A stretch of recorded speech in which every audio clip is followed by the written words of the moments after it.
So I served in the New Hampshire-Manchester mission, which actually covers Maine, New Hampshire, Vermont, and a tiny bit of Massachusetts. It covers 5 stakes. There's 1 stake in Vermont, 2 stakes in New Hampshire, and 2 stakes in Maine. I spent the majority of my mission in Maine. Spent 9 months there and served in 3 different areas. I spent 3 months in New Hampshire serving in 1 area, and I spent 6 months in Vermont serving in 1 area.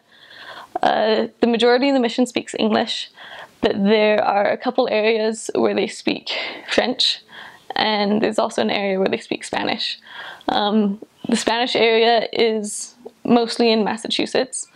I think in Concord, New Hampshire, they also speak a little bit of Spanish, but then in Concord, New Hampshire, and Portland, Maine, and there's another area, but they speak French, because those, in Manchester they speak French, because those are kind of the bigger cities in the mission, and they have a lot of African refugees, and so there's also they're the highest baptizing areas of the mission, because it's just all these people who are new to the country and just want to change their life, and they feel like the gospel can help them do that, which it can, so it's kind of a good fit.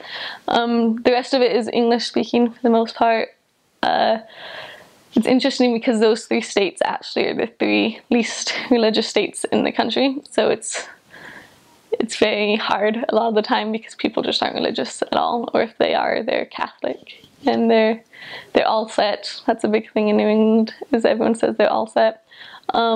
It's really cold during the winter, and the winter's really long, but the falls are beautiful. You never see a better fall.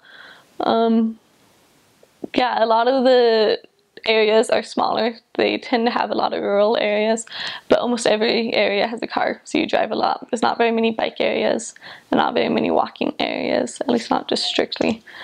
The people are really interesting. Some of my favorite people who I worked with were in Vermont, and it was this less active couple who, he looked like ZZ Top, and she had a mullet and no teeth, and they were just Vermonters through and through, and just wonderful people, where a lot of New Englanders, they're really kind of cold on the outside, but once you can kind of crack through that shell, they're the nicest people you'll ever meet, and they're really hardworking, and just they're very sincere, and they tell you how it is. So it's kind of nice to serve around such honest people, because you know that they always say exactly what's on their mind, kind of what they're feeling.